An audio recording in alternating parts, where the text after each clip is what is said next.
ABD-İran çıkmazında bıçak kemiğe dayanmış durumda. Televizyon kanallarında onlarca yorumcu gerçeklikten uzak yorumlar yapıyor. ABD İran'ı vuracak mı? Vurdu mu? Vuruyor mu? Sonu gelmeyen aynı cümleler.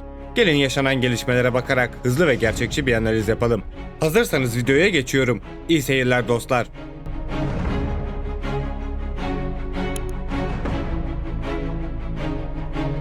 An itibariyle ABD, İran'a karşı son zamanların en geniş kapsamlı yığınağını yapmış durumda. Küresel ölçekteki konuşlandırılabilir askeri gücünün takribi %50'sini bölgeye yığdı. ABD uçak gemisi USS Abraham'dan sonra USS Gerald Ford'u da bölgeye yönlendirdi. Doğu Akdeniz'de konuşlanan geminin İsrail'e hava savunma alanında destek vermesi bekleniyor.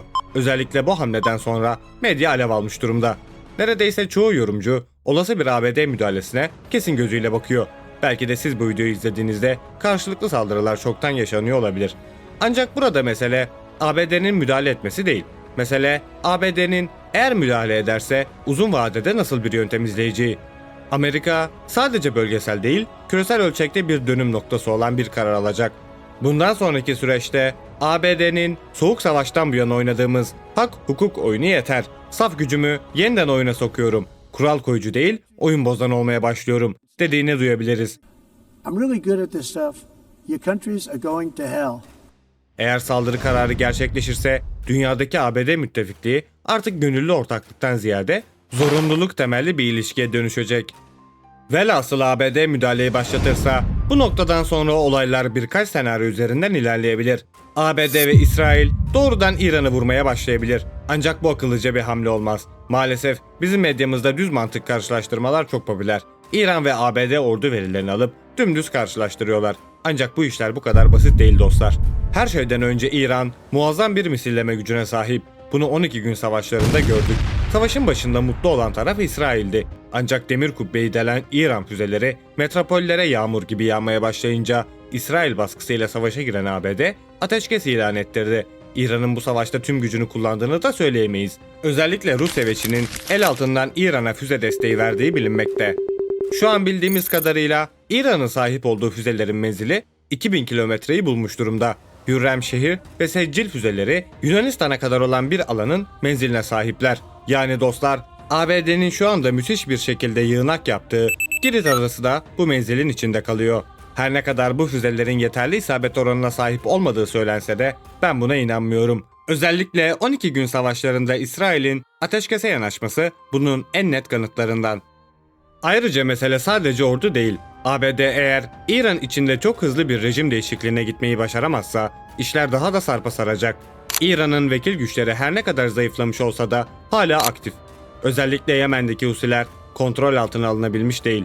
İran bu gücünü de kullanarak Hürmüz ve Kızıldeniz kanallarını kapayabilir. Hürmüz'ün kapanmasıyla petrolün tavan yapması bir yana, Kızıldeniz'in kapanmasıyla navlun fiyatları da fırlayacaktır.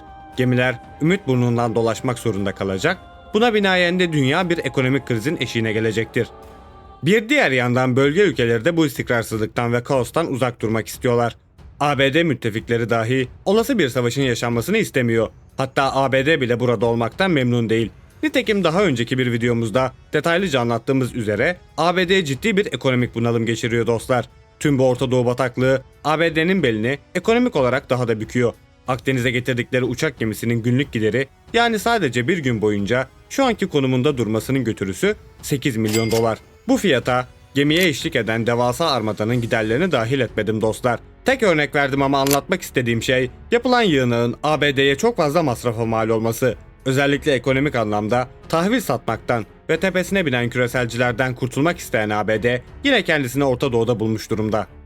İran ise ABD kadar şanslı değil. Ekonomik kriz burada artık son seviyeye ulaştı ve borç alabilecekleri bir küreselcileri dahi yok.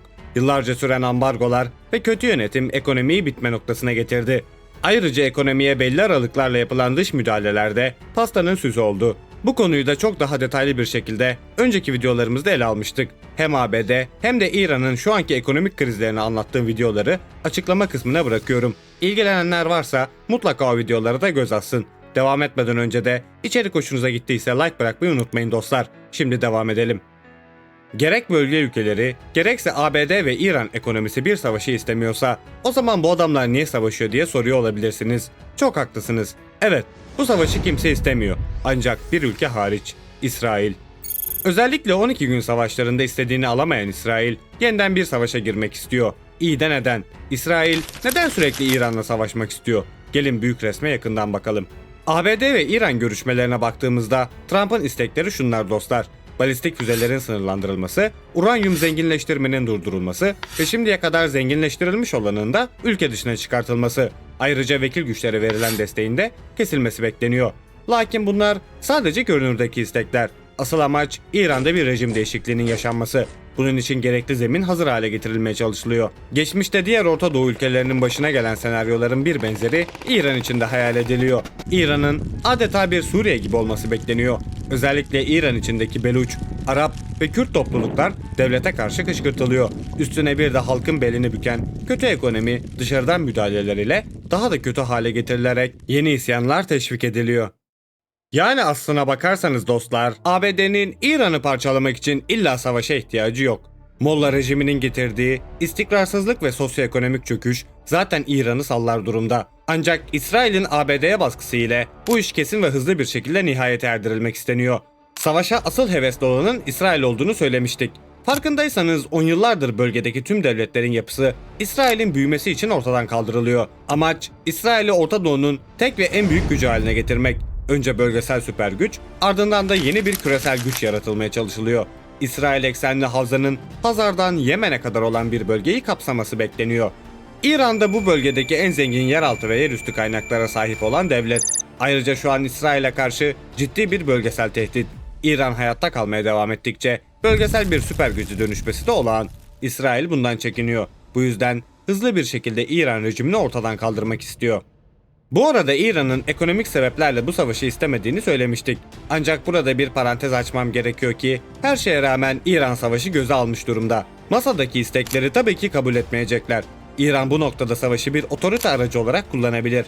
Ülke içindeki çeşitli ayrılıkçı ve sosyoekonomik isyanlara karşı savaş durumunda milli birlik ve beraberliği yükseltebilir. Ayrıca engelleyemediği ekonomik çöküşünü savaş gibi meşru sebeplere dayandırabilir. Ben bu noktadan sonra İran'ın ekonomik olarak yeniden toparlayacağına pek bir ihtimal vermiyorum. O yüzden savaşın çıkmasının burada İran'ın bir miktar işine yarayabileceğini öngörüyorum. Son olarak güzel ülkemiz Türkiye'nin yaşanan olaylardaki konumuna bakalım. Türkiye bir gerilimin yaşanmasını istemiyor. Özellikle İran'ın parçalanma ihtimali dahi Türkiye'yi korkutuyor. Gerek bölgesel istikrarsızlığa gerekse yeni bir göç dalgasına Türkiye hazır değil. Bununla beraber olası bir savaşta İran, Türkiye'deki ABD üslerini vurabilir mi sorusu akıllara geliyor. Ancak bunun yaşanma ihtimali yok denecek kadar düşük. Nitekim Türkiye bir NATO üyesi. İran'ın Türk topraklarındaki ABD üslerine saldırısı NATO'nun 5. maddesini devreye sokar. Böylelikle tüm NATO ülkeleri otomatik olarak İran'a karşı savaşa katılmış olur. Aklı başında olan İran yönetimi böyle saçma bir işe bulaşıp kendisini zor durumda bırakmaz. Keza ABD de İran'a saldırmak için Türkiye'deki üslerini kullanamaz. Bu üsler ancak 5. maddenin aktifleşmesiyle beraber kullanılabilir. Velhasıl dostlar durumlar bu şekilde. Hemen yanı başımızda tarih kitaplarının konu başlıklarından birisi yazılıyor ve biz bunu canlı biçimde izliyoruz. Yeni gelişmeler yaşandıkça durumu konuşmaya devam ederiz. Bugünlük benden bu kadar. Videoyu beğenmeyi ve abone olmayı unutmayın. Kendinize iyi bakın. Görüşmek üzere.